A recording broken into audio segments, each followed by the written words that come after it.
सबसे बड़ा सिस्टम था वो है इम्यून सिस्टम। सबसे इंपॉर्टेंट सिस्टम है इम्यून सिस्टम।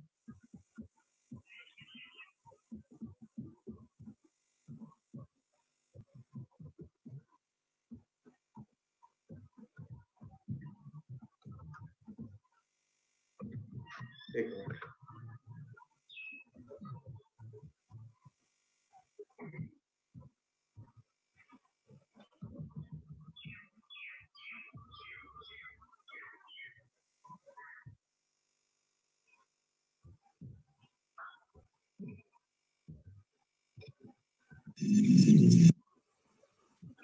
इम्यून सिस्टम जो कि दुनिया का सबसे बढ़िया डॉक्टर है।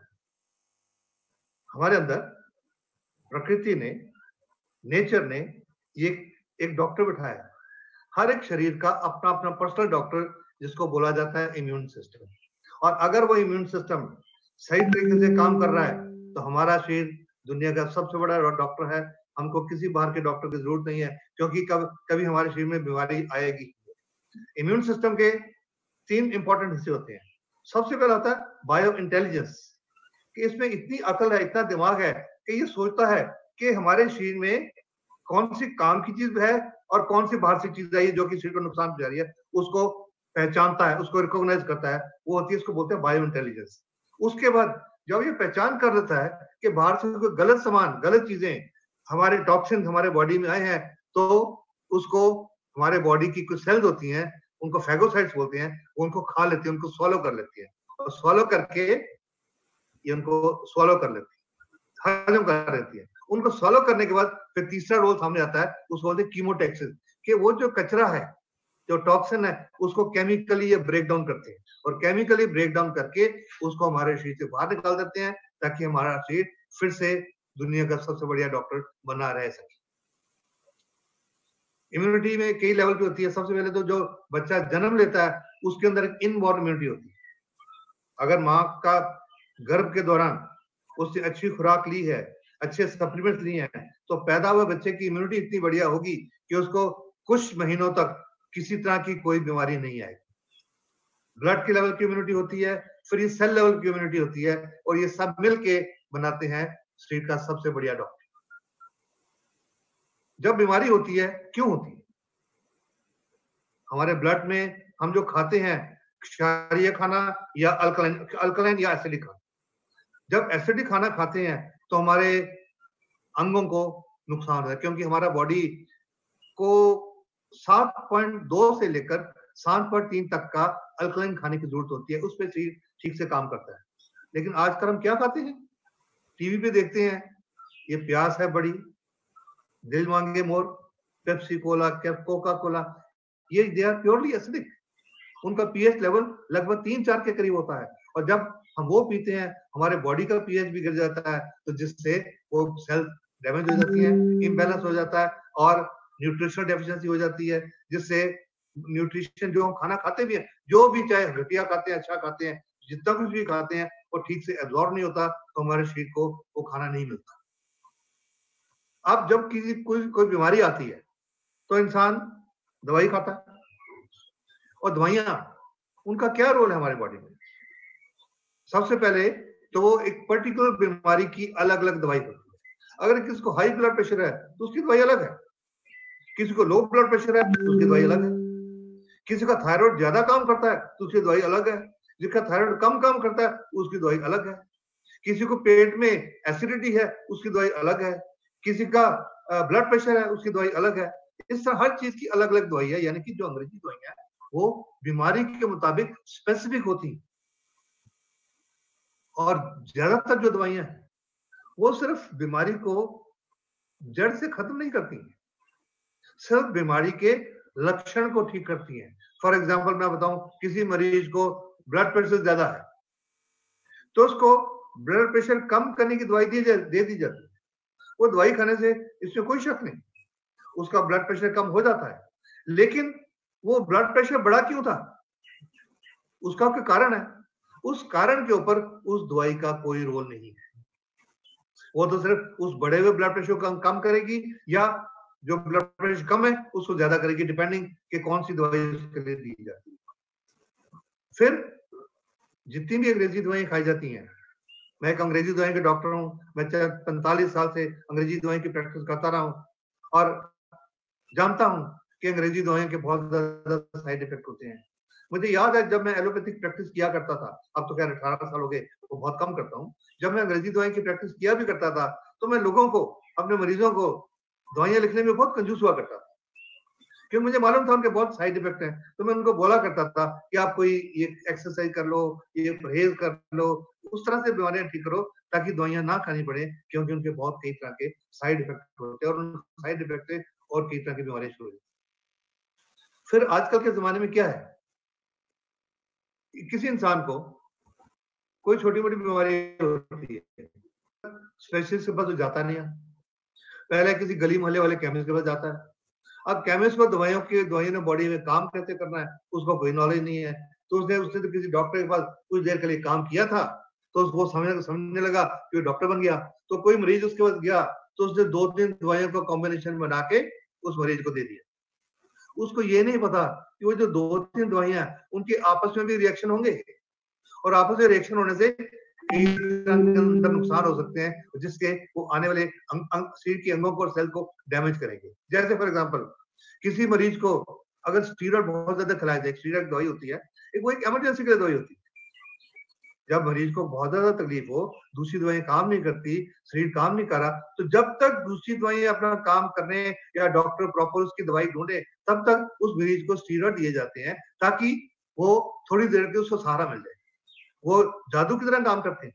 लेकिन आजकल के छुट-पुट के डॉक्टर, जो गली मोहल्ले वाले डॉक्टर, वो हर मरीज को ज्यादातर स्टीरॉइड दे देते हैं और ज्यादा स्टीरॉइड खिलाने से ज्यादातर लोगों के आज गुर्दे डैमेज हो रहे हैं। और आज आप किसी भी गुर्दे के अस्पताल में जाके देखो, आज छोटे-छोटे बच्चों के डायलिसिस हो रहे हैं, छोटे-छोटे बच्चों के गुर्दे फेल हैं और उनके डायलिसिस हो रहे हैं, उनके पास कोई रास्ता नहीं है। इसका कारण है कि बिना मतलब के ऐसी दवाइयों के कॉम्बिनेशन दिए जाएं जिनका उन लोगों को, छोटे-मोटे डॉक्टर को पता नहीं है और वो अंगों को नुकसान करते हैं। अब इतनी जब दवाएं दी जाती हैं तो नेचुरली बॉडी के इम्यून सिस्टम को तो नुकसान करेंगी।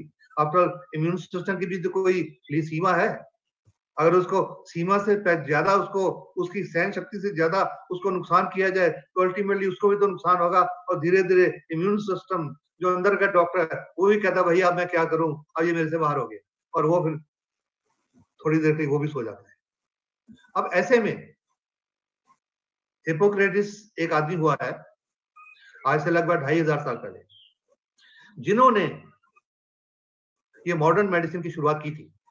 शुरुआत तो उन्होंने मॉडर्न मेडिसिन की थी, एलोपैथिक दवाई की थी, लेकिन उन्होंने साथ में कहा क्या था कि हमारे अंदर की जो प्राकृतिक ताकत है वही बीमारी को ठीक कर सकती है। यानी कि जो हमारा इम्यून सिस्टम है, असली बीमारी को वही ठीक कर सकता है। ये जो दवाइयां जो आपको बताई हैं, ये सिर्फ उसकी हेल्प कर सकती है। और अगर इम्यून सिस्टम हमारा ठीक है तो हमारा शरीर एक ढाल की तरह है। ये जो मैं नेचुरल फोर्सेस की आपसे बातें करूं, यहां पर मैं आपको 2 उदाहरण देना चाहूंगा। आप सोचो, किसी इंसान को कोई चोट लग जाती है, उसकी चमड़ी के ऊपर एक कट लग जाता, घाव हो जाता, कोई शीशा लग गया, कोई चाकू लग गया, कोई कट लग गया, तो वो चमड़ी वहां से खुल जाती है। तो वो मरीज किसी डॉक्टर के पास जाता है, तो डॉक्टर क्या बोलते हैं उनको कि भैया ये जख्म है, चमड़ी है, इसके ऊपर टांके लगाने पड़ेंगे। तो मरीज तो उसके रिश्तेदार तो बोलेंगे लगाने पड़ेंगे, क्योंकि वही एक तरीका है।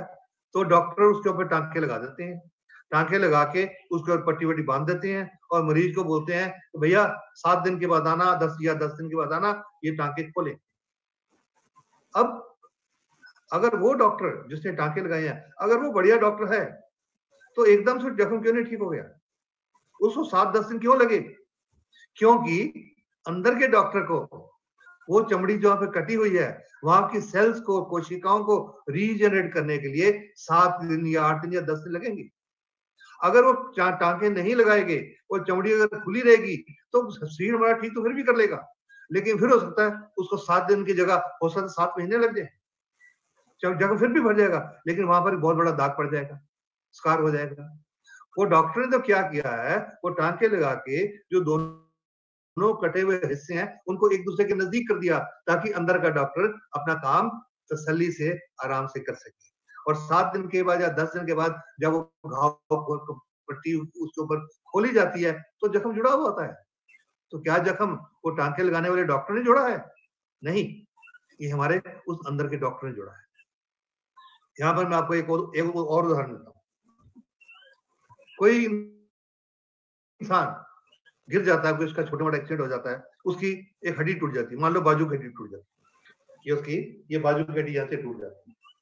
अब वो डॉक्टर के पास जाते हैं, डॉक्टर उसका एक्सरे करते हैं और एक्सरे करके बोलते हैं भैया ये तुम्हारी हड्डी टूटी हुई है, इसको प्लास्टर लगाना पड़ेगा। जब वो एक्सरे करते हैं वो देखते हैं हड्डी के जो 2 टुकड़े हैं ऐसे एक दूसरे के सामने, ऐसे एक दूसरे के सामने है, ऐसे एक दूसरे को सटे नहीं हुए, ऊपर चढ़े हुए हैं।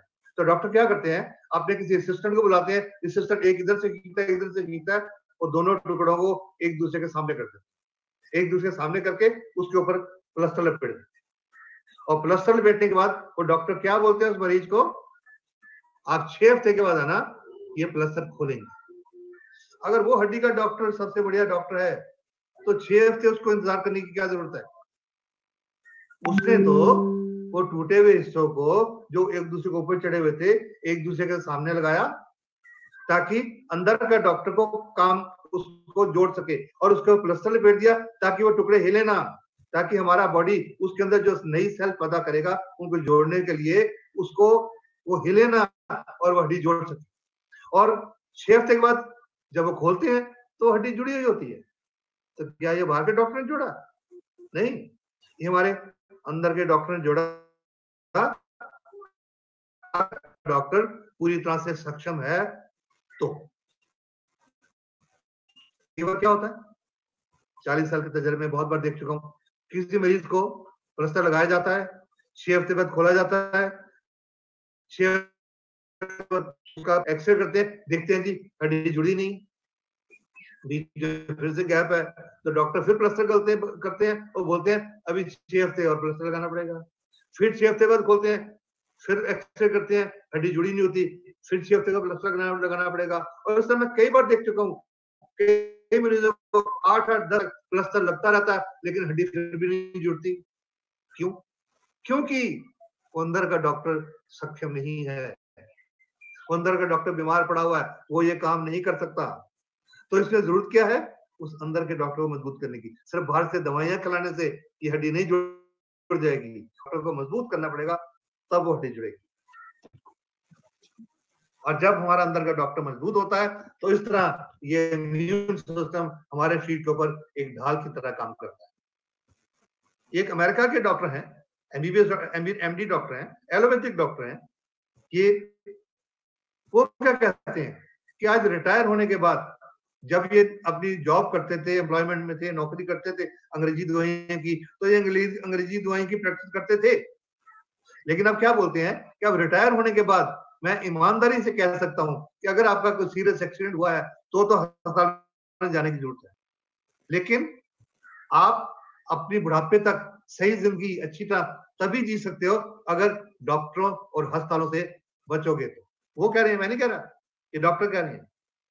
उसकी बजाय वो बोलते हैं आप न्यूट्रिशन के बारे में सोचिए, हर्बल दवाइयों के बारे में सोचिए और बाकी प्राकृतिक दवाइयों के बारे में सोचिए। अगर आपकी किस्मत अच्छी है तो कोई प्राकृतिक चिकित्सक अगर आपको मिलता है तो उसकी राय लीजिए, जो कि पिछले खुशकिस्मती से जो 18 साल से अब मैं यही काम कर रहा हूँ एलोपैथी को छोड़कर। वो ये भी कहते हैं कि जितनी भी अंग्रेजी दवाइयां हैं वो सब टॉक्सिक हैं, जहरीली हैं, और वो सिर्फ बीमारी के लक्षणों को दबाने के लिए डिजाइन की गई हैं, किसी बीमारी को ठीक करने के लिए नहीं। सिर्फ लक्षण को दबाने के लिए डिजाइन की गई हैं, किसी बीमारी को ठीक करने के लिए नहीं।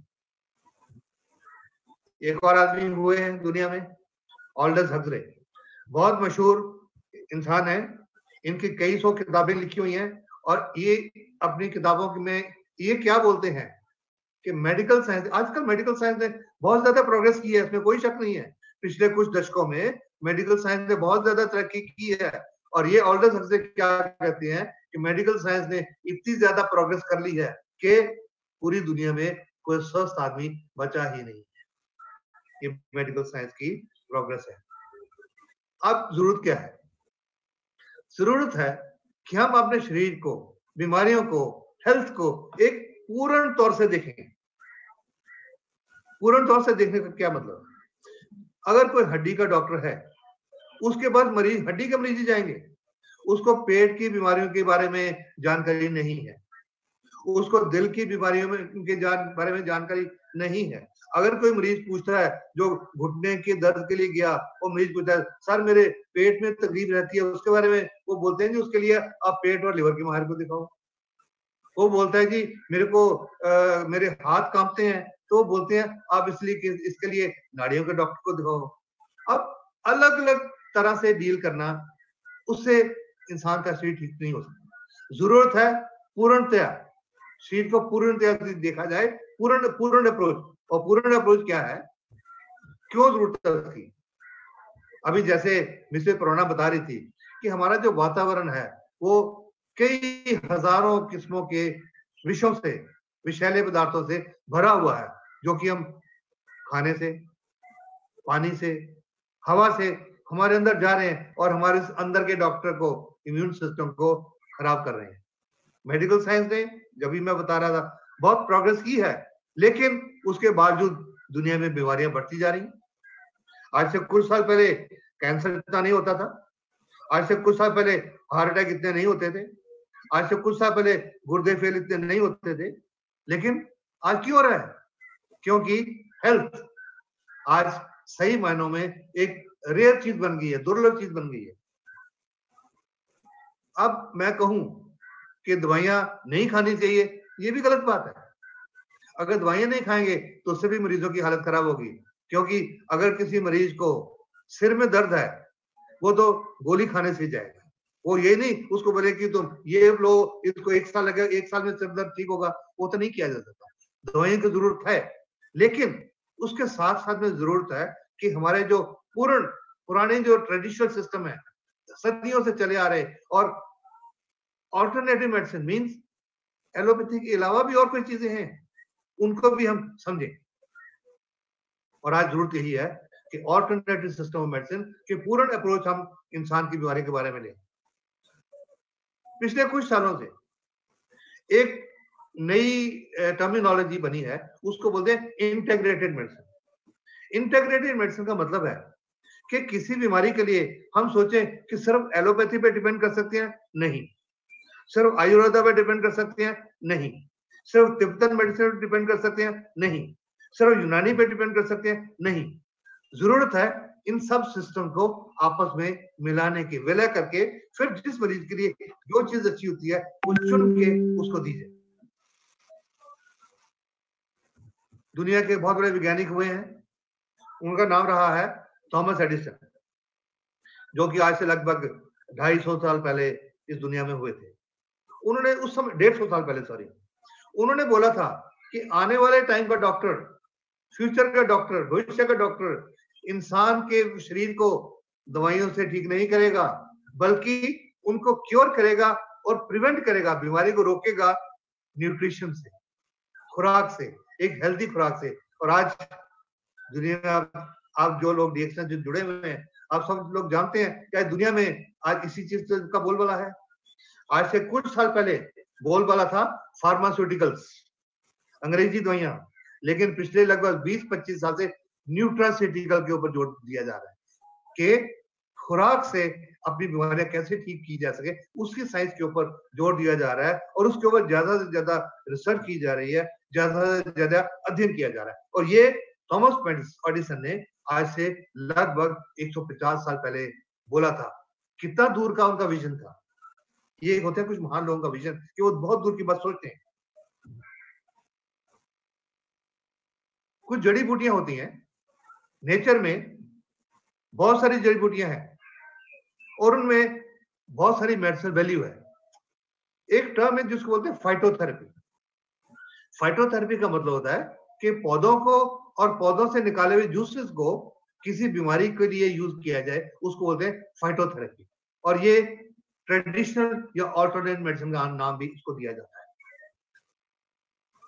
बहुत सारी जड़ी बूटियां हैं जो कि बीमारियों के इलाज के लिए इस्तेमाल की जाते हैं, उनके बहुत सारे नाम है। जैसे आप टी ऑयल देख रहे होंगे, ये डीएक्सन का टी क्रीम है, उसमें टी ऑयल यूज होता है। इसमें बहुत सारी और भी बहुत सारी चीजें हैं, नोनी है, एलोवेरा है, क्रैनबेरी है, मोरिंडा सेटिवोलिया है, टर्मेरिक है, जिनसेंग है, फ्लैक्सीड ऑयल है, ब्राह्मी है, ये सब बूटियां हैं, पौधे हैं, लेकिन इनमें बहुत सारे औषधीय तत्व हैं। जो मैं हिप्पोक्रेटिस की बात की थी, जिन्होंने वो मॉडर्न मेडिसिन के बारे में कहा था, उन्होंने मॉडर्न मेडिसिन शुरू तो की थी, लेकिन साथ में उन्होंने ये भी कहा था, let food be your medicine, कि खुराक को अपनी दवा बनाओ। और किसी विद्वान ने ये भी कहा था कि आप खुराक को अपनी दवा बनाओ, नहीं तो एक वक्त आएगा आपको दवा एक खुराक के रूप में लेनी पड़ेगी। कितना विजन था हिप्पोक्रेटिस का कि let food be your medicine. एक आपने छोटे स्कूल में पढ़ा होगा, prevention is better than cure. इलाज से परहेज बेहतर है, लेकिन इसका अमल नहीं किया जाता। इंसान किसी चिकित्सक के पास, चाहे वो प्राकृतिक चिकित्सक है, चाहे वो एलोपैथिक चिकित्सक है, उनका तभी जाता है जब कोई बीमारियां होती हैं। उनके पास ये पता करने नहीं जाता कि जी मेरे को बताइए मैं बीमारी को प्रिवेंट कैसे कर सकता हूं। और दुख की बात यह है, और ना ही बड़े बड़े हॉस्पिटल में इसके बारे में बताया जाता है कि आप बीमारियों को प्रिवेंट कैसे कर सकते हो, रोक कैसे कर सकते हो। मैं जो पिछले इतने सालों से एलोपैथिक प्रैक्टिस कर रहा हूँ और अभी 18 साल से ये अल्टरनेटिव मेडिसिन प्रैक्टिस कर रहा हूँ, तो मेरा उसके बारे में अपना पर्सनल एक्सपीरियंस है कि जो प्रिवेंशन है वो सिर्फ इलाज से बेहतर ही नहीं है, इलाज के खर्चे से बहुत सस्ती है। It is much cheaper than treatment. अब जब हम जड़ी बूटियों की बात करते हैं, तो कुछ सालों से रिसर्च की गई, न्यूट्रिशन के बारे में, खाने की चीजों का रिसर्च की गई, तो एक टर्म कॉन्सेप्ट बनाया गया, उसको बोलते हैं फंक्शनल फूड्स। और एक साइंस बनी, फंक्शनल फूड साइंस।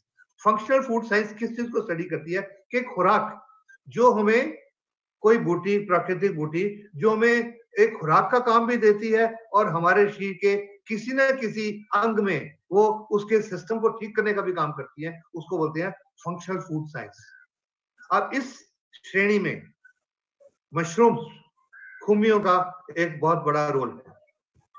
कई हजारों सालों से लोगों ने खुमी के ऊपर बहुत सारी रिसर्च किया है, बहुत सारी जानकारी की है, और वो इनको खाते रहे हैं, और उनको ये भी पता है कि कौन सी खुम्बी खानी है, कौन सी नहीं खानी। इसका क्या मतलब कि खुम्बी जो होती है, मशरूम जो होती है, दुनिया में हजारों किस्म की होती हैं, लेकिन उनमें ज्यादातर खुम्बी पॉइजनस होती है, विषैली होती है, और कुछ ऐसी होती है जो कि हमें साइकोट्रोपिक, दिमाग के ऊपर गलत असर भी करती है, नशा भी देती है। तो उनको पुराने जो सिविलाइजेशन के लोग थे वो इनमें पहचान करते थे, और वो जो अच्छी खुम्बी थी उनको खाते थे, जो खराब थे उनको छोड़ते थे। चाइना में, चीन में इसके बारे में बहुत पुरानी रिसर्च की गई, बहुत पुराना अध्ययन है, in traditional Chinese system of medicine, TCM बोलते हैं इसको, ट्रेडिशनल चाइनीज मेडिसिन। और मशरूम को पुराने समय में proteins, carbohydrate, fibre, mineral, vitamin, यानी कि हर तरह की चीज का एक उसको इकट्ठ माना जाता था, कि उसमें हर चीज मिलती है, उसका समूह माना जाता था कि मशरूम में से आपको ये सारी चीजें मिल सकती है। लेकिन फिर भी ये पहचान की जरूरत है कि कौन सी पॉइजनस है और कौन सी पॉइजनस नहीं है। अब खुम्बी में, मशरूम में जो कई हजारों सालों से पता लगा कि इनमें बहुत सारे औषधीय तत्व पाए गए, जो कि पुरानी चाइनीज किताब है मेटीरिया मेडिका, जिसमें इसके बारे में बहुत ज्यादा वर्णन किया गया है।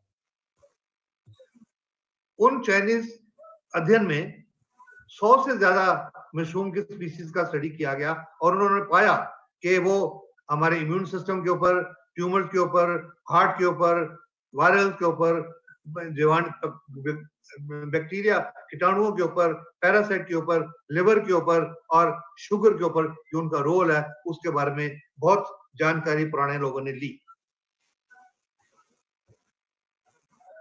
अब इनमें खूबी बहुत सारी हुई, उन खूबियों में कुछ अच्छी खूबियों को पहचाना गया, स्टडी किया गया और उनमें 6 खूबियां खास तौर से सामने आई।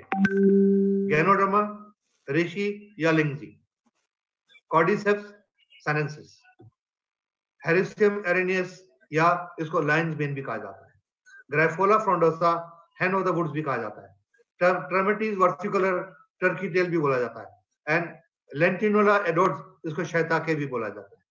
इन सब में जो किंग ऑफ हर्ब्स है, जड़ी बूटियों का चमत्कारी राजा, वो है गैनोडर्मा लुसिडम, जिसको कि अपने मेडिसिनल प्रॉपर्टीज के लिए, अपने चिकित्सा वाली गुणों के लिए जो भरपूर भंडार इनमें पाया गया, जिसकी वजह से इसको बोला जाता है मिरेकुलस किंग ऑफ हर्ब्स, जड़ी बूटियों का चमत्कारी राजा।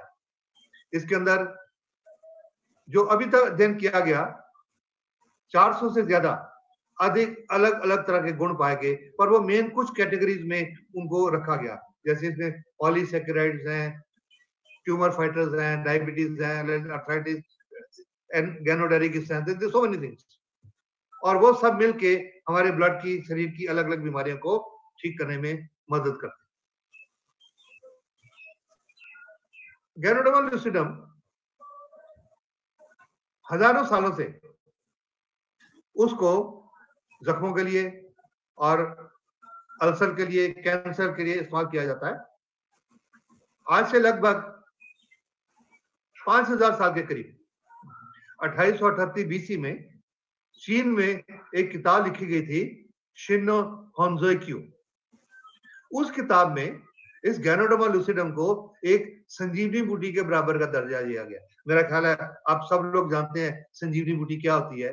संजीवनी बूटी होती है जो कि हर बीमारी को ठीक करने का दम रखती है, मुर्दे को भी जीवित करने का दम रखती है। जैसे कि हमारे प्राचीन रामायण में लिखा गया है कि हनुमान जी जब लक्ष्मण जी मूर्छित हुए थे, उनके लिए संजीवनी बूटी लेके आए थे, जिससे लक्ष्मण जी के प्राण वापस आ गए।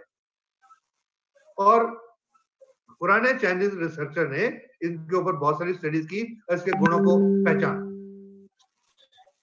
इतने और उसके बाद पिछले लगभग मैं बोलूंगा लगभग 50-60 दशक के करीब गैनोडर्मा के ऊपर दुनिया भर के वैज्ञानिकों ने रिसर्च करनी शुरू की और उसको समझना शुरू किया कि वो किस तरह सारी बीमारियां ठीक करती है। तो उसमें पता लगा कि उसमें ये 3 तरह की जो मेन प्रॉपर्टीज है, जिसको बोलते हैं बायो इंटेलिजेंस, फैगोसाइटोसिस और कीमोटेक्सिस, जो कि इम्यून सिस्टम के तीनों हिस्से हैं।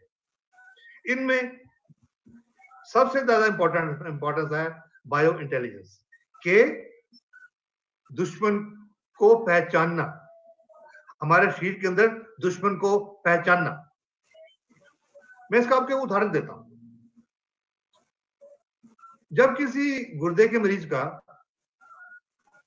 ट्रांसप्लांट किया जाता है या और भी कोई ऑर्गन ट्रांसप्लांट किया जाता है, पर मैं मेनली गुर्दे की बात कर रहा हूं क्योंकि आजकल एक बहुत कॉमन बात हो गई है, बहुत गुर्दे ट्रांसप्लांट किए जाते हैं। जब किसी गुर्दे जाता है तो उस मरीज को कुछ अंग्रेजी दवाइयां खिलाई जाती हैं जिनको हम इम्यूनोसप्रेसेंट्स बोलते हैं, कि उनका काम होता है कि हमारे शरीर के इम्यून सिस्टम को, रोग प्रतिरोधक शक्ति को दबा के रखा जाए, ताकि वो पहचान ना सके कि ये जो गुर्दा डाला गया है ये इस शरीर का हिस्सा नहीं है।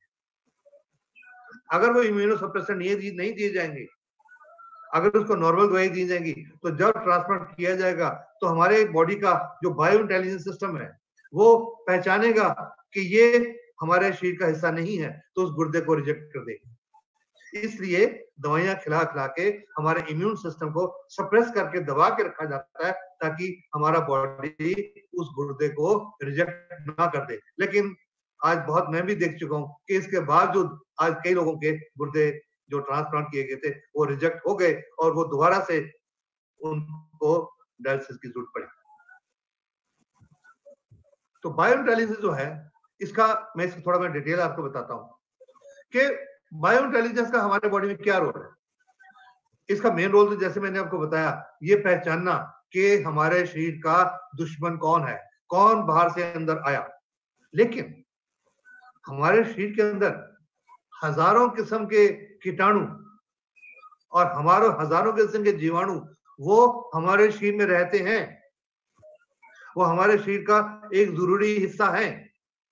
उनके बिना हमारे शरीर के सिस्टम ठीक से काम नहीं कर सकते, उनके बिना हमारा डाइजेस्टिव सिस्टम ठीक से काम नहीं कर सकता। तो हमारा जो अंदर का बायोइंटेलिजेंस सिस्टम वो पहचान करता है कि ये अंदर के कीटाणु है और या ये बाहर से आया हुआ है।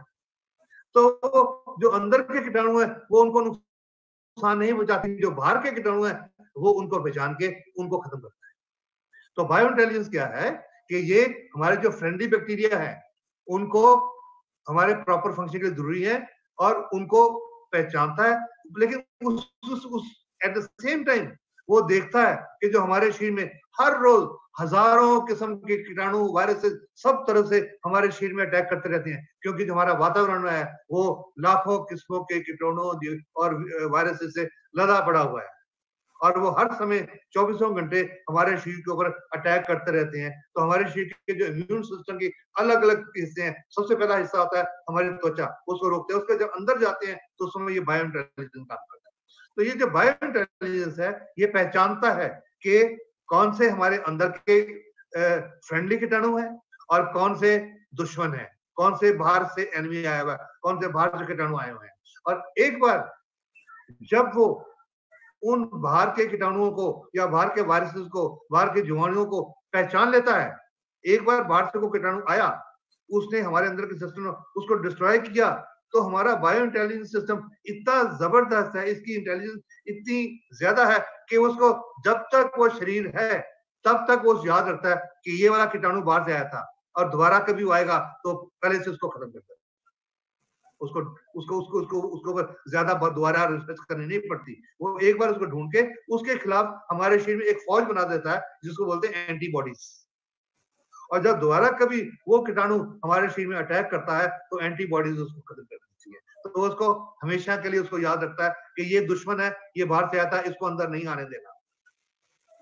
एक बार जब उस बायो इंटेलिजेंस सिस्टम ने उन बाहर के कीटाणुओं को, बाहर के जीवाणुओं को, बाहर के टॉक्सिन को पहचान लिया, तो उसके बाद दूसरे होते हैं मैक्रोफेजेस और उसको जो ये प्रोसेस पैदा करते हैं जो उसको फैगोसाइटोसिस बोलते हैं कि वो उसको खा लेते हैं, सॉलो कर लेते हैं। उसमें जो उसके तत्व होते हैं macrophages, antibodies, T cell, beta cells, ये उन कीटाणुओं को जिनको बायो इंटेलिजेंस पहचान के इन्होंने इसके हवाले कर दिया, भाई तुम इसका हल करो।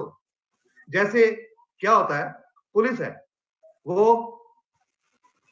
सड़कों में घूम रही है, कोई बदमाश है उसको पकड़ के उसने जेल में डाल दिया और दरोगा को बोला अब आगे तुमने काम करना है। अब दरोगा उसको पकड़ के उसके ऊपर चार्जशीट लगाता है, फिर कोर्ट में भेज देता है क्या उसके ऊपर तुमने काम करना है। तो इसी तरह बायो इंटेलिजेंस ने उनको बाहर के कीटाणु को पहचान के उनको हमारे बॉडी के ये जो फाइटर सेल्स है macrophages, antibodies, T cell, beta cell, उनके हवाले कर दिया। और वो जो macrophages, T cell, beta cells है वो उनको सॉलो कर लेती है, खा लेती है। उसके बाद फिर तीसरी सेल आगे आती है, उनके हवाले कर देते हैं, उनको बोलते हैं नेचुरल किलर सेल्स, घातक सेल्स। वो उन खाए वो कीटाणुओं को, खाए हुए टॉक्सिन्स को उनको केमिकली ब्रेक डाउन करती हैं और जिसको बोलते हैं कीमोटैक्सिस। तो उनको केमिकली ब्रेक डाउन करके उनको निष्क्रिय कर देते हैं। और जब निष्क्रिय हो जाते हैं तो ब्रेक डाउन में कुछ कचरा तो बचता है ना, वो कचरा कहाँ जाएगा? वो कचरा फिर हमारे बॉडी से बाहर फेंका जाता है। जब बाहर फेंका जाता है तो कुछ लक्षण आते हैं जिसको बोलते हैं एलमेंट रिफ्लेक्शंस।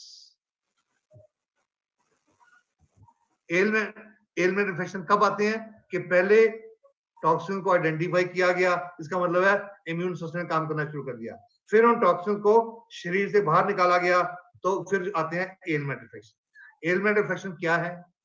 एलमेंट रिफ्लेक्शन हमारे बॉडी का उसकी हेल्थ प्रॉब्लम को ठीक करने का एक पॉजिटिव रिएक्शन है, हीलिंग प्रोसेस कि हमारे शरीर के इम्यून सिस्टम ने उन टॉक्सिन को बाहर निकाल के हमारे शरीर को ठीक करना शुरू किया है। इसको ऑपोजिशन इफेक्ट भी बोलते हैं, रिकवरी सिम्टम्स भी बोलते हैं, और कुछ नेचुरल प्राकृतिक चिकित्सा के लिटरेचर में इसको हीलिंग क्राइसिस भी बोले जाते हैं। हीलिंग क्राइसिस का मतलब है कि ठीक होने से पहले का कष्ट, ठीक होने से पहले का कष्ट, हीलिंग क्राइसिस। और ये रिफ्लेक्शन, और कई बार ऐसा होता है हीलिंग क्राइसिस, लोगों को बार बार हीलिंग क्राइसिस आते हैं। क्यों आते हैं? कि जब तक वो कचरा पूरी तरह से बाहर निकलेगा नहीं, वो हीलिंग क्राइसिस आते रहेंगे। और जब हीलिंग क्राइसिस जब कचरा खत्म हो जाएगा तो हीलिंग क्राइसिस बंद हो जाएंगे। पर होता क्या है, आप लोग जो लोग डिएक्शन से जुड़े हो, आपने बहुत देखा होगा, आप किसी को ये डिएक्शन की प्रोडक्ट देते हैं, गैनोडर्मा देते हैं, तो उसको लेना शुरू किया तो किसी को छींकें आने शुरू हो गई, किसी को चमड़ी के ऊपर फोड़े आने शुरू हो गए, किसी का दर्द बढ़ गया, तो वो डॉक्टर के पास जाता है, अपने गैनोडर्मा की को खाना शुरू कर देता है, डॉक्टर को जाता है, डॉक्टर बोलता है ये क्या तुमने कचरा खाना शुरू कर दिया, और वो डॉक्टर उसको और दवाइयां लिख देता है। उन दवाइयों से क्या होता है, वो हीलिंग क्राइसिस तो आने बंद हो जाते हैं, लेकिन धीरे धीरे अंदर प्रॉब्लम बढ़ती रहती है और अल्टीमेटली वो एक हेल्थ क्राइसिस बन जाती है। तो आप सोचिए, क्या बार बार हीलिंग क्राइसिस को सहना अच्छा है या उनको इग्नोर करके एक हेल्थ क्राइसिस में जाना अच्छा है? अक्लमंदी तो यही है कि ये जो नेचुरल चीजों से, नेचुरल फूड सप्लीमेंट से, गैनोडर्मा से या और भी कुछ ऐसी चीजें होती हैं, उनसे जो हीलिंग क्राइसिस आ रहे हैं उनको होने दो, उसको सहो, कोई खरा नुकसान नहीं करेंगे, वो आपको किसी तरह की कोई तकलीफ नहीं पहुंचाएंगे, वो धीरे धीरे खत्म हो जाएंगे और अल्टीमेटली आपका शरीर दोबारा से एक सबसे बढ़िया डॉक्टर बन जाएगा। और ये जो हीलिंग क्राइसिस है, ये टेम्पररी है, ये हमेशा तक चलने वाले नहीं है, ये टेम्पररी लक्षण है। और इनका एवरेज जो पीरियड है 1 सप्ताह से लेकर 3 सप्ताह तक होता है, किसी को कम भी हो सकता है, किसी को ज्यादा भी हो सकता है। ये डिपेंड करेगा कि शरीर में जो टॉक्सिन्स है, जो कचरा है, उसकी मात्रा कितनी है। अगर ज्यादा मात्रा है, अगर ज्यादा कचरा निकालने में टाइम ज्यादा लगेगा, अगर कम कचरा है तो जल्दी साफ हो जाएगा।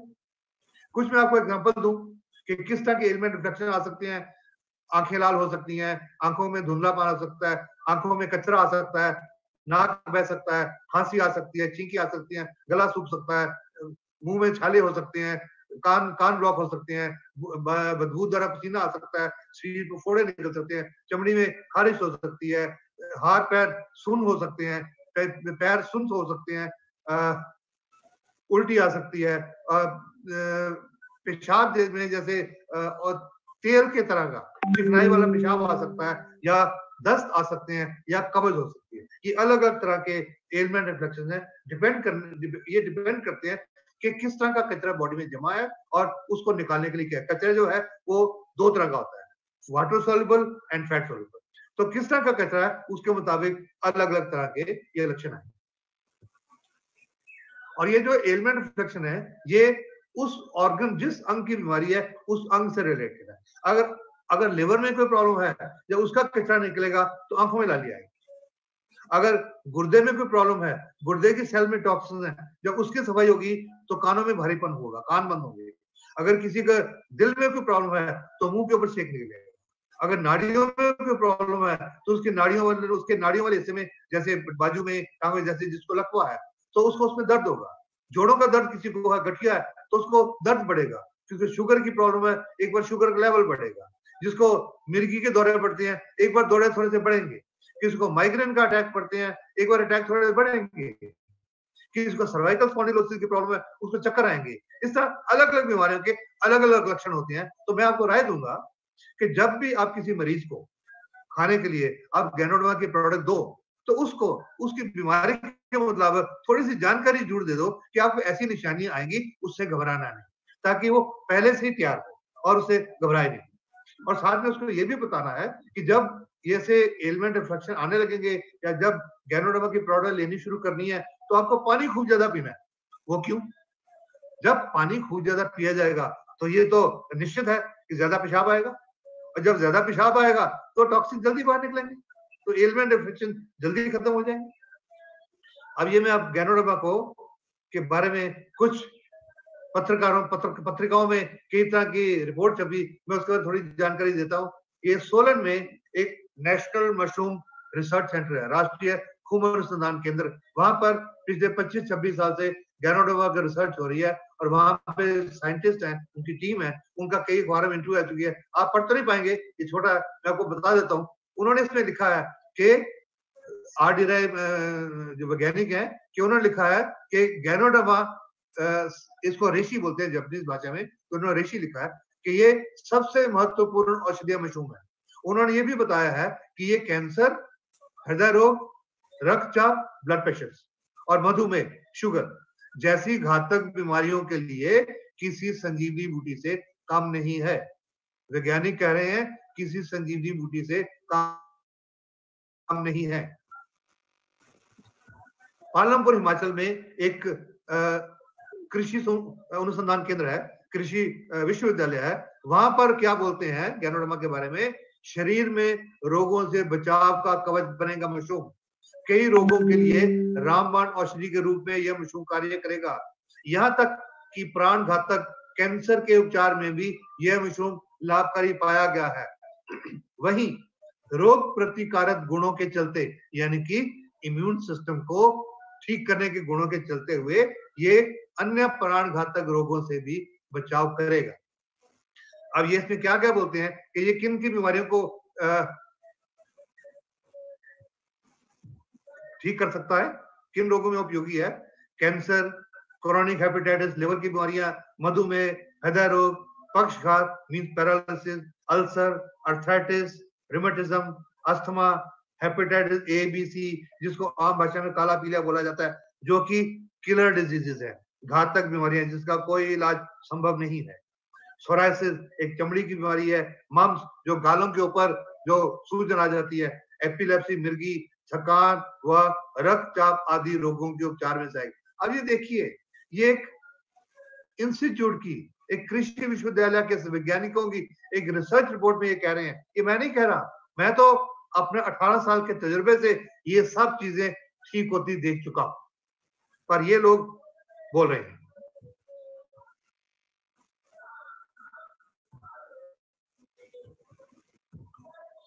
मैं इसको पिक्चर को ऑन कर लूं दोबारा,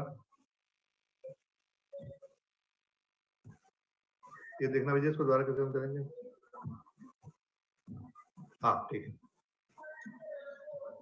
सोलन में, हिमाचल में एक और ये इंस्टीट्यूट है, इसको बोलते हैं एम्ब्रोसिया ऑर्गेनोस्यूटिकल्स। ये भी पिछले 15-16 साल से गैनोडर्मा को रिसर्च कर रहे हैं। और ये क्या बोलते हैं, क्या है ऋषि मशरूम, औषधीय गुणों के लिए भारत में जो स्थान तुलसी को प्राप्त है, ठीक वैसे ही चाइनीज औषधि में गैनोडर्मा का स्थान है। यह मशरूम लकड़ी की छाल जैसी सख्त और नीम जैसी कड़वी होती है। ये कैंसर, एड्स, हृदय रोग, मधुमेह, गठिया, उच्च रक्तचाप, एलर्जी, लिवर और किडनी की बीमारी को दूर करने में काम आता है। केरला में एक जगह थ्रिसूर, वहां पर एक आंवला कैंसर रिसर्च इंस्टीट्यूट है, वहां पर गैनोडर्मा की रिसर्च की गई। वहां वो क्या कहते हैं कि जब किसी कैंसर के मरीज को रेडियोथेरेपी, बिजलियां लगाई जाती हैं, तो उसको बहुत साइड इफेक्ट आते हैं, उसके बहुत सारे बाल उतर जाते हैं, बहुत कमजोरी होती है। वो क्यों होती है कि वो रेडियोथेरेपी जो एक्सरसाइज होती हैं, वो उनका काम है कैंसर की सेल को मारना, कैंसर की सेल को किल करना, पर वो नहीं पहचानती कि कौन सी कैंसर सेल है और कौन सी हमारी बॉडी की फाइटर सेल है, T cell, lymphocyte, beta cell, macrophages and all this. तो जब वो रेडियोथेरेपी, वो किरणें जब उस हिस्से में डाली जाती हैं, तो कैंसर सेल के अलावा उससे कई गुना ज्यादा हमारे बॉडी की जो फाइटर सेल्स हैं उनको मार देती है, जिसकी वजह से हमारे शरीर में बहुत ज्यादा कमजोरी आती है और उसके बाद कैंसर पहले से ज्यादा फैलने लग जाता है, क्योंकि अब फाइटर सेल कैंसर की सेल से फाइट करने के लिए बची नहीं है या सक्षम नहीं रही है। तो ये रिसर्च कहती है कि अगर किसी मरीज को गैनोथेरेपी रेडियोथेरेपी किरणें का ट्रीटमेंट दिया जाता है, तो अगर साथ में उसको गैनोडर्मा लुसिडम अगर खिलाई जाए, तो ये सिलेक्टिवली हमारे बॉडी की जो नॉर्मल सेल्स है, फाइटल सेल्स है, उनको बचाता है, उनको सेव करता है, उनको सुरक्षित रखता है। अब ये बहुत सारे दुनिया भर के रिसर्च और क्लिनिकल ट्रायल्स हैं गैनोडर्मा के ऊपर, कि गैनोडर्मा के किस तरह हमारी बॉडी के अलग सेल्स के ऊपर काम करता है। कैंसर के ऊपर ये मैं आपको थोड़ा नटशेल में बता रहा हूँ, अदरवाइज ये रिसर्च रिपोर्ट तो बहुत बड़ी है कि ये बोलते हैं, मैं इसको यार मिनिमाइज करके कि गैनोडर्मा के बारे में रिसर्च में पता लगा कि कैंसर के पेशेंट में बहुत ज्यादा सुधार करती है इन टर्म्स ऑफ के ट्यूमर जो कैंसर का जो ट्यूमर है, इसको ट्यूमर ही बोलता हूं मैं, वो आगे बढ़ता नहीं है या बाकी अंगों में फैलता नहीं है, या मरीज की क्वालिटी ऑफ लाइफ वो ठीक रहती है। इसका क्या मतलब है? क्वालिटी ऑफ लाइफ ठीक रहती है। अक्सर जब किसी मरीज को कैंसर होता है, वो कैंसर अस्पताल में जाता है, उसको कीमोथेरेपी दी जाती है, रेडियोथेरेपी दी जाती है, और उस कीमोथेरेपी रेडियोथेरेपी से जब हमारे बॉडी की फाइटर सेल भी खत्म हो जाती हैं और दोबारा कैंसर का सेल, क्यों सारी तो मरती नहीं, अगर 2-4 भी बच गई तो वो बढ़ने लगती हैं और दोबारा से कैंसर की शेप ले लेती हैं और पूरे शेप, और तब वो इंस्टीट्यूट, वो अस्पताल वाले बोलते हैं कि अब इनको घर ले जाओ, सेवा करो। और मरीज को बहुत तकलीफ होती है, उनको दर्द होता है, तो उनको कई तरह के नशे के टीके, ट्रामाडोल, माइक्रो और मॉर्फिन जैसे दी जाते हैं ताकि उनका दर्द कम हो सके। उन इंजेक्शन का उस दर्द के ऊपर कोई रोल नहीं है, उसका रोल है हमारे दिमाग के ऊपर, कि हमारे दिमाग में जो दर्द सहने की क्षमता है वो उसको शांत कर देता है, या उसको उस क्षमता को बढ़ा देता है ताकि हम ना करें। दर्द तो वहीं का वही है और धीरे धीरे वो कैंसर आगे बढ़ता रहता है, लेकिन मरीज उसमें उस टीके के असर से समझता है कि शायद मैं ठीक हूँ। बट गैनोडोमा का क्या काम है कि ये उसकी जितनी भी मरीज की लाइफ बची है वो उस क्वालिटी ऑफ लाइफ को ठीक करता है। अगर इसमें देखो कोई शक नहीं है, मैं आपसे पूरा साफ तौर पे बोलूंगा, मैं ये नहीं कहूंगा, मेरे को पिछले 18 साल में मैं कई हजार कैंसर के मरीजों को डील कर चुका हूँ और उनमें बहुत सारे लोग ठीक हो चुके हैं, पर मैं ये नहीं कहूंगा कि सब ठीक हो। मेरे पास तो कोई भी कैंसर का मरीज आता है तो मैं तो उसको ये बोलकर, मेरे पास मरीज पहुंचते ही तब है जब अस्पताल से जवाब मिल चुका होता है कि अब घर ले जाओ, सेवा करो। तो ऐसे में मैं उसको कैसे बोल सकता हूँ कि ठीक हो जाएगा? मैं तो यही बोलता हूँ, भैया अब और तो अगर रास्ता है नहीं है, आप भगवान का नाम लेकर इस गैनोडोमा, ये प्रकृति की बनाई हुई प्रोडक्ट है, इसको ट्राई करो, और इसलिए करो कि इस इंसान के पास जितना भी वक्त बचा है उसकी क्वालिटी ऑफ लाइफ अच्छी बनी रहे और वो ठीक ठाक जिंदगी जी सके। गैनोडोमा का कॉरोनरी आर्टरी, एक मिनट पानी पी लूं।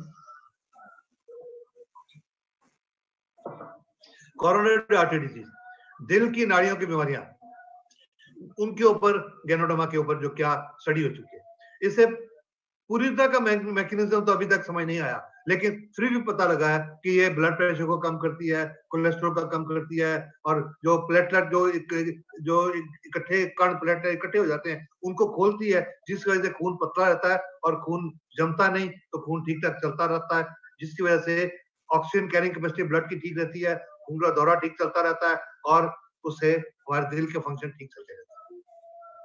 शुगर, आज शुगर की बीमारी,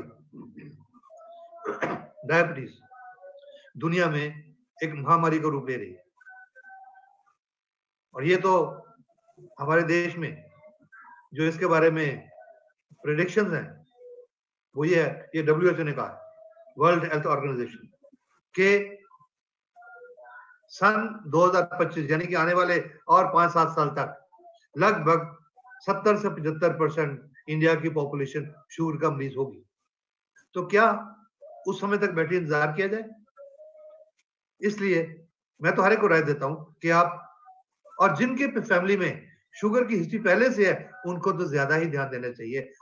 अगर जिनके घर में कोई पहले शुगर की हिस्ट्री है, अगर वो किसी एलोपैथी वाले डॉक्टर के पास जाएंगे तो क्या उनको ये कहा जा सकता है कि आपके पिताजी को शुगर थी, आपकी माताजी को शुगर थी, आप अभी से इंसुलिन के टीके लेना शुरू कर दो? क्या ये पॉसिबल है? नहीं, ये पॉसिबल नहीं है। लेकिन हम उनको ये बोल सकते हैं कि आप गैनोडोमा लेना शुरू कर दो, आप ये प्राकृतिक चिकित्सा लेनी शुरू कर दो, ताकि ये क्या करती है, गैनोडोमा क्या करती है कि हमारे पेनक्रियाज में, अग्नाशय में जो बीटा सेल्स जो डैमेज हो रही हैं, जहां से इंसुलिन ठीक से बन नहीं रही, उसको एक्टिवेट करके, उनको रिपेयर करके, रीजनरेट करके उसकी इंसुलिन की सिक्रीशन को बढ़ाते हैं और एक ग्लूकागोनिक चीज होती है उसको कम करते हैं। इनसे गैनोडोमा शुगर को में एक एंटी डायबिटिक का रोल प्ले करती है, ताकि अगर शुगर नहीं है तो ना हो, अगर है तो कम हो जाए या ठीक हो जाए। किसी मरीज को, जब इस बात को ध्यान से सुनिएगा, क्योंकि लोग ये वो गलतियां करते हैं, अगर किसी मरीज को शुगर की बीमारी है, उसको ये नहीं बोलना अरे तुम छोड़ो उसको, ये गैनोडर्मा लेना शुरू कर दो।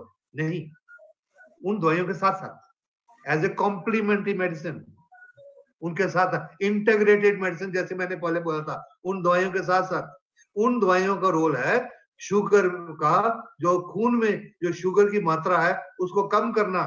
उनका पेनक्रियास की सेल के ऊपर कोई रोल नहीं है।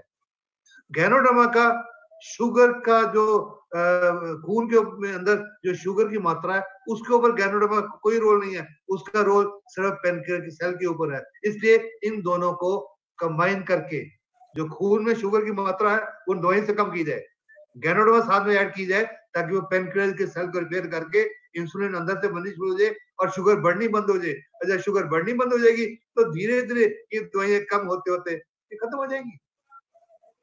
ये कम करने की जरूरत है। हेपेटाइटिस बी लिवर की बीमारी है, इसको काला पीलिया भी बोला जाता है। हेपेटाइटिस बी, हेपेटाइटिस सी, इन सबको काला पीलिया बोला जाता है और ये बहुत सीरियस बीमारियां हैं। और ये गैनोडर्मा का इसके ऊपर ट्रायल किया गया तो इसमें पता चला कि गैनोडर्मा के जो पॉलीसैकेराइड और ट्राइटरपीज होती हैं वो इनका एंटीवायरल रोल है। और ये जो वायरसेस की जो हेपेटाइटिस बी का वायरस है उनका जो अंदर की स्ट्रक्चर है, डीएनए बोलते हैं, उसके अंदर एक चीज होती है पॉलीमरेज, उसके ऊपर ये उसको कम करती हैं, इनहिबिट करती हैं, जिससे कि वो हेपेटाइटिस बी फैलता नहीं है। न्यूरोस्थेनिया, नाड़ियों की बीमारियां। आज की मॉडर्न सोसाइटी में जहाँ स्ट्रेस एंड स्ट्रेन इतना ज्यादा है, यहाँ ये नाड़ियों की बीमारियां बहुत कॉमन हो चुकी है। एक सर्वे किया गया ऑस्ट्रेलिया में, ऑस्ट्रेलिया न्यूजीलैंड, इसको ऑस्ट्रेलेशिया बोलते हैं। ऑस्ट्रेलेशिया में एक सर्वे किया गया जिसके मुताबिक लगभग 17.7 लोगों को इन्वेस्टिगेट किया गया, उनमें ये नाड़ियों की प्रॉब्लम पाई गई। आज अमेरिका जैसे एडवांस कंट्रीज में, कनाडा जैसे एडवांस कंट्री में सबसे ज्यादा बिजी जो डॉक्टर्स हैं वो हैं साइकियाट्रिस्ट, दिमागी बीमारियों के डॉक्टर, क्योंकि ये नाड़ियों की बीमारियां, स्ट्रेस एंड स्ट्रेन के कारण आज नाड़ियों की बीमारियां आ रही हैं। इसका ये मतलब नहीं है कि वो आदमी पागल है, इसका ये मतलब नहीं है, he is not a psychiatric person, लेकिन उसके अंदर नाड़ियों की कमजोरी है जिसकी वजह से वो ठीक तरह से सोच नहीं सकता, ठीक तरह से काम नहीं कर सकता, जल्दी थकावट हो जाती है, जल्दी मेंटल थकावट हो जाती है, तो पूरी तरह काम करने में सक्षम नहीं है। तो जिनको इस तरह की नर्वस डिजीजेज होती है, न्यूरोस्थेनिया होती है, तो अंग्रेजी दवाई में किया जाता है, उसको कुछ एंटी डिप्रेसेंट और कुछ होने वाली नशे की दवाएं दी जाती है, जिनके बहुत सारे साइड इफेक्ट होते हैं और इन साइड इफेक्ट से और कई बीमारियां पैदा होती हैं। गैनोडर्मा में जो कुछ एक्टिव कंपोनेंट्स हैं, जिनमें पर्टिकुलर एक एडिनोसिन होता है, वो इन सेंट्रल नर्वस सिस्टम के ये जो सिम्टम्स ऐसे लक्षण हैं उनको कम करता है, जिसकी वजह से मरीज की शारीरिक और दिमागी जो थकावट होती है उसको कम करती है और मरीज एक बेहतर वेल बीइंग महसूस करता है। अब आप लोगों ने खुद जब गैनोडर्मा खानी शुरू की गई थी, या आपने कई लोगों को देखा होगा जिनको आप गैनोडर्मा के प्रोडक्ट खाने को देखते हो तो देते हो, तो कुछ दिनों के बाद, कुछ हफ्ते के बाद वो मरीज आपको कहता है यार मुझे अच्छा लग रहा है, ये प्रोडक्ट बहुत अच्छी है कि मैं अभी थकता नहीं हूँ, मेरे को शरीर में अच्छा जान रहती है, अभी मेरा पहले सिर भारी हो जाता अब वो भारी नहीं होता। तो ये गैनोडर्मा का यही रोल है कि इसके अंदर जो एडिनोसिन होती है वो सेंट्रल नर्वस सिस्टम की वर्किंग को ठीक करता है। पेट के अल्सर आजकल ये भी बहुत कॉमन प्रॉब्लम हो गई है, क्योंकि लोगों का स्ट्रेस एंड स्ट्रेन बहुत है, लोगों की चिंताएं बहुत है, और जब चिंता बहुत लोग करते हैं तो पेट में ज्यादा तेजाब बनता है। और जब आजकल लोगों को सिर दर्द हो गया, जोड़ों का दर्द हो गया, आज पेन किलर खाए जाते हैं, उन पेन किलर खाने से पेट के अंदर जो तेजाब बहुत ज्यादा बनता है, उस तेजाब से पेट के अंदर जख्म होने लगा। तो उस जख्म को ठीक करने के लिए अंग्रेजी दवाई में एक चीज होती है ग्लाइकोसामिनोग्लाइकेन, उसके इंजेक्शन लगाए जाते हैं ताकि वो उसके ऊपर एक आर्टिफिशियल लेयर बना देता है, जिसके कारण वो जो तेजाब है वो पेट की अंदर की लाइनिंग को नुकसान नहीं करता। लेकिन गैनोडर्मा के अंदर प्राकृतिक रूप से ये ग्लाइकोसामिनोग्लाइकेन GAG ये पाया गया, जिसकी वजह से ये वो प्रिवेंट करने का, अल्सर का बनने से रोकने का काम करता है। गैनोडर्मा के अंदर कोलेस्ट्रॉल को, जो खून में चर्बी की मात्रा है, उसको कम करने का भी बहुत रोल है। इसके ऊपर बहुत सारे ट्रायल्स हैं, मैं वो सारे इतनी ज्यादा नहीं बता सकता, पर बहुत लंबी रिसर्च रिपोर्ट है इसके ऊपर। यूएसए की भी एक रिसर्च रिपोर्ट है और एक Indian institute of technology Delhi की भी एक रिसर्च रिपोर्ट है। फिर ये एक यूएसए में एक इंडियाना यूनिवर्सिटी है, इंडियाना पॉलिस एक स्टेट है वहां पे इंडियाना यूनिवर्सिटी है, वहां पे एक रिसर्चर है डेनियल सिल्वा।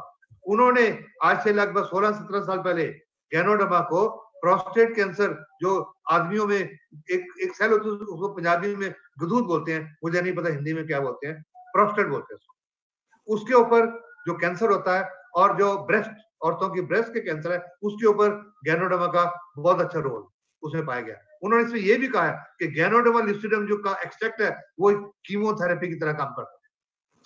अब बहुत सारे लोग जब ऐसी कोई यूट्यूब पे ऐसा कोई लेक्चर सुन लिया, अब मैं कई बार बहुत लोग मेरे को फोन करते हैं, सर वो आपका यूट्यूब के ऊपर लेक्चर सुना, गैनोडर्मा के बारे में सुना, तो हमने वो गैनोडर्मा अमेज़न से मंगवा ली या फला बंदे से हमने ले ली।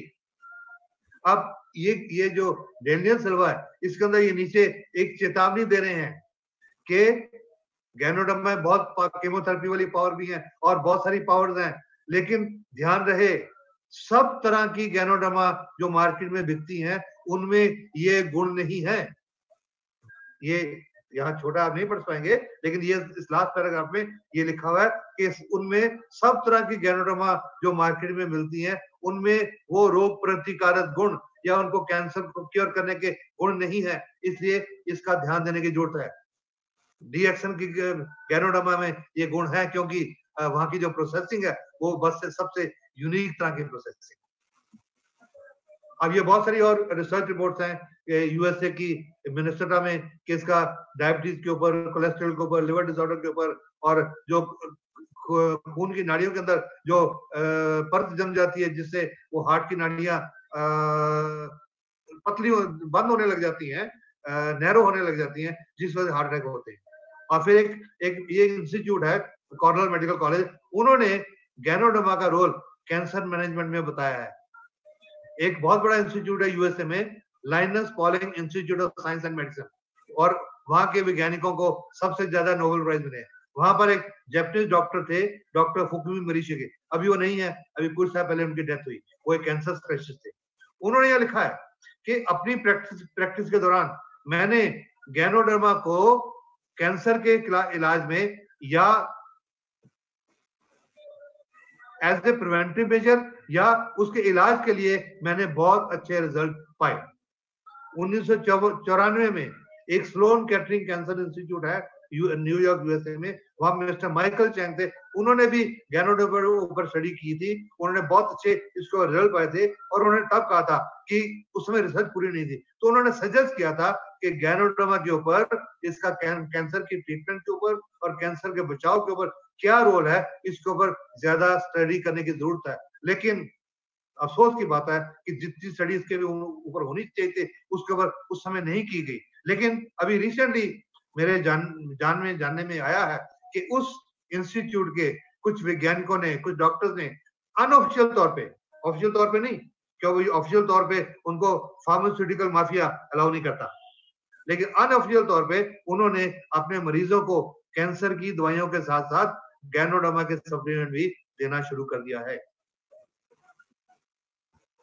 एक अमेरिका में एक और जगह है सैन एंटोनियो, वहां पर ये एक टेक्सास में हेल्थ साइंस सेंटर है, वो क्या बोलते हैं कि गैनोडर्मा का एंटी इंफ्लेमेटरी एजेंट, उसकी वजह से इसका अल्जाइमर डिजीज, जो कि एक बुढ़ापे की एक बहुत जबरदस्त, बहुत सीरियस एक ब्रेन डिसऑर्डर है, जिसमें इंसान सब कुछ भूल जाता है, अपने घर वालों को भी पहचानता नहीं, खाना पीना नहीं पहचानता, कुछ याद नहीं रहता, और वो बहुत गलत किस्म की बीमारी होती है और बहुत तरस वाली बीमारी होती है।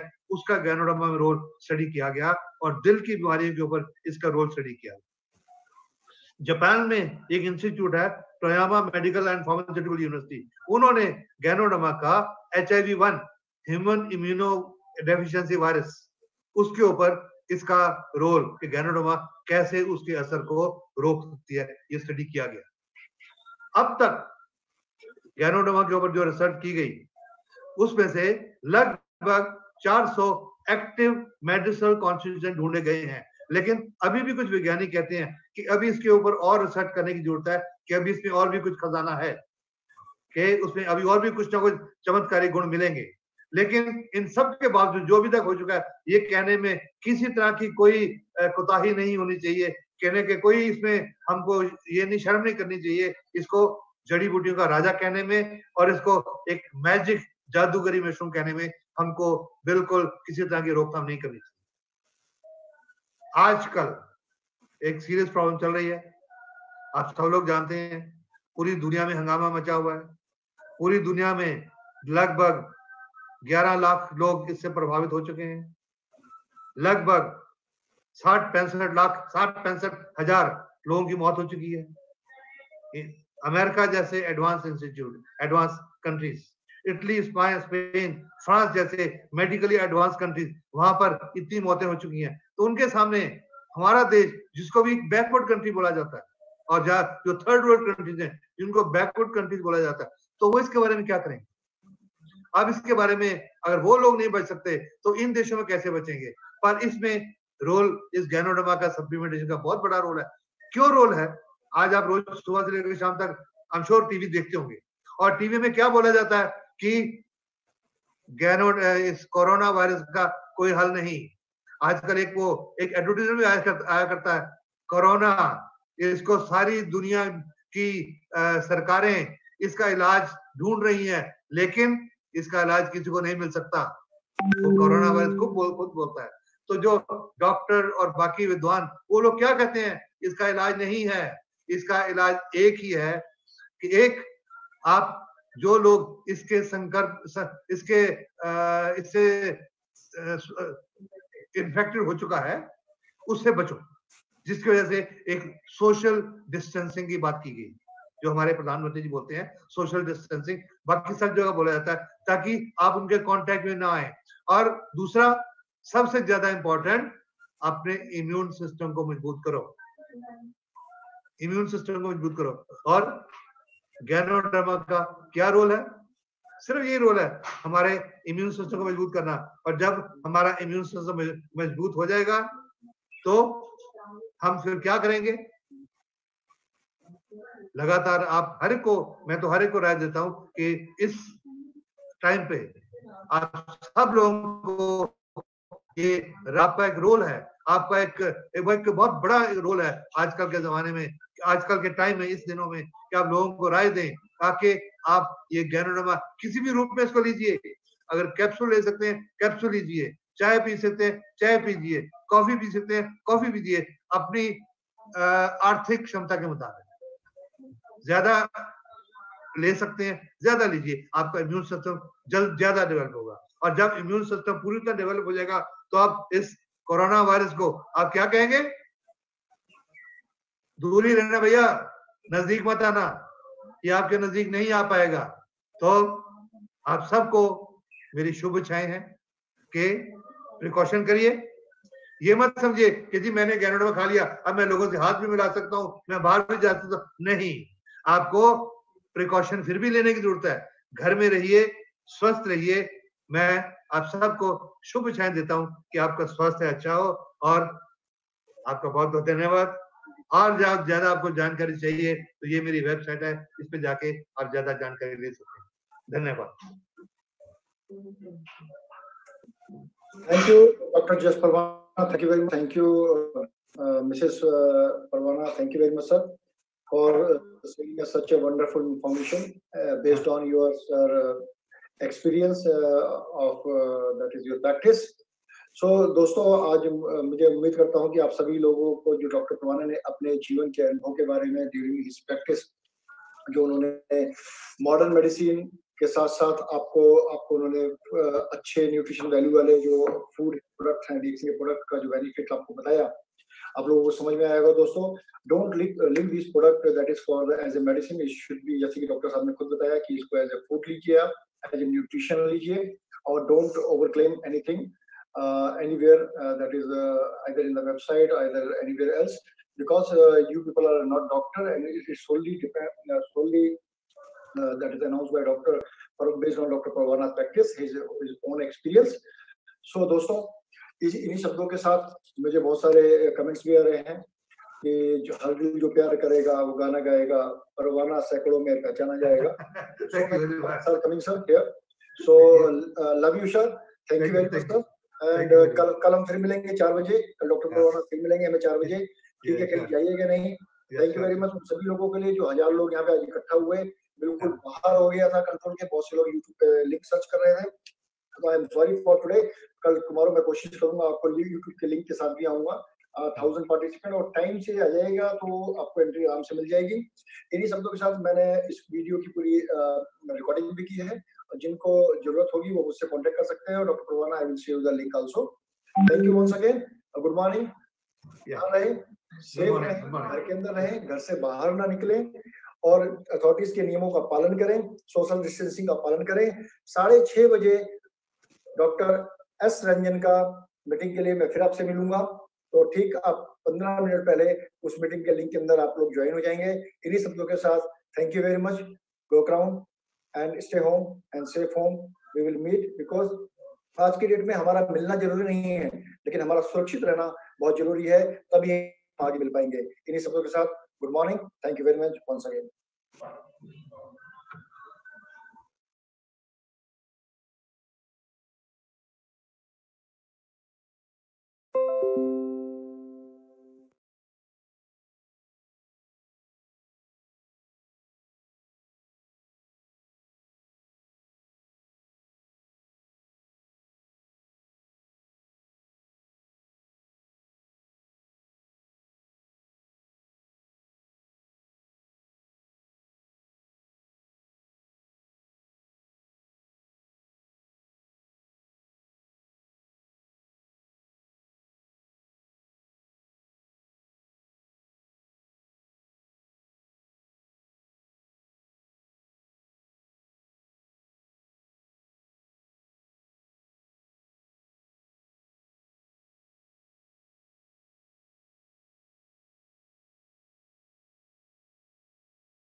Thank you friends, thank you for coming online live webinar. Actually यहाँ पे देख रहे बहुत गर्मी है, बहुत गर्मी है, और फिर भी इस गर्मी के दौरान भी हम लॉकडाउन है, घर के अंदर है, और जो नॉलेज आपने अभी ली है डॉक्टर परवाना जी से, वो भी अंदर से गर्मी पैदा करने वाला नॉलेज है। ये नॉलेज लेने के बाद, ये इन्फॉर्मेशन लेने के बाद ऐसा लगता है कि किस किस के पास जाऊँ, किस किस को इन्फॉर्मेशन दूँ, और हम पूरी तरह से लॉक है, क्या कर सकते हैं। फिर भी इस इंफॉर्मेशन को पूरी दुनिया तक लेके जाइए, क्योंकि हर घर बीमारी की तरफ दौड़ रहा है। आज हम कोरोना भी देख रहे हैं, इन्फेक्शन भी इतना बढ़ चुका है। तो अभी हमारा एक जिम्मेदारी बनता है कि डीएक्सएन प्रोडक्ट या डीएक्सएन सिस्टम को सिर्फ एक डायरेक्ट सेलिंग सिस्टम के माध्यम से नहीं देखते हुए, इसको एक अलग तरीके से अब लोगों की तरफ लेके जाना चाहिए। अब इम्यूनिटी बढ़ाना इस सभी लोगों के लिए जिम्मेदारी बन चुका है। तो जो वीडियो में आपने आज की पूरी तरह से एपिसोड के अंदर जो जानकारी ली है, उसको मुझे शायद आशा है कि आपने इसको नोट डाउन किया होगा, और जरूर आप इस चैनल के अंदर कंटिन्यूस आते रहिए। यहाँ पे आपको कंटिन्यूसली लाइव वेबिनार मिलते रहेंगे, और रेगुलर हम कोशिश करेंगे कि जितने इंपॉर्टेंट सेशन होते हैं, जहाँ पे 1000 लिमिट क्रॉस होने के बाद लोग अपने आप निकल जाते या फिर यहाँ पे हम ज्वाइन नहीं कर पाते हैं, तो उन सेशंस को भी हम वेबिनार में लेकर आने की कोशिश जरूर करेंगे। So thank you very much, और जरूर इस चैनल को आप सब्सक्राइब कर लीजिए, ताकि आपको किसी भी वीडियो की नोटिफिकेशन तुरंत मिल जाए। नोटिफिकेशन आपके मोबाइल पे आ जाती है, और आपको पता चलता है कि इस तरह का कोई सेशन या ट्रेनिंग प्रोग्राम अभी चल रहा है। तो आपको इसको ज्यादा से ज्यादा लोगों को, और ज्यादा अपने डीएक्सएन के सभी डिस्ट्रीब्यूटर्स को, सभी एसोसिएट को, और पूरी दुनिया में इसको ज्यादा से ज्यादा लोगों को इस वीडियोस को शेयर करिए, और ज्यादा ये नॉलेज आग की तरफ फैला दीजिए। So thank you very much, मिलते हैं फिर अगले वीडियो में। तब तक के लिए stay healthy, stay bless and stay at home. आपको ज्यादा से ज्यादा मात्रा में इस प्रोडक्ट को खाना है। सिर्फ नॉलेज लेने से हेल्थ नहीं मिलती है, सिर्फ जानकारी होने से स्वास्थ्य नहीं मिलेगा, बल्कि इस प्रोडक्ट को उठाकर खाना है, लेमन जी पीना है, स्पाइसी टी ज्यादा मात्रा में पीना है, ज्यादा से ज्यादा वर्जिन कोकोनट ऑयल को पीना चाहिए, गैनोडर्मा को ज्यादा मात्रा में खाना है, स्पाइरुलिना को ज्यादा मात्रा में खाना है, ताकि हम अपनी इम्यूनिटी को और अच्छी तरह से रख सकें, और इस तरह की कोई भी बीमारी हमारे शरीर के अंदर से आने को हम अपने आप को रोक सकते हैं। तो चलिए मिलते हैं फिर अगले वीडियो में, तब तक के लिए thank you very much, thank you.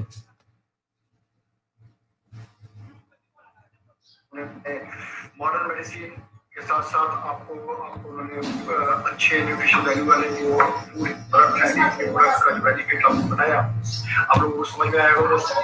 Don't leave this product that is for as a medicine, it should be, जबकि डॉक्टर ने बताया कि इसको एज ए फूड किया, एज ए न्यूट्रिशन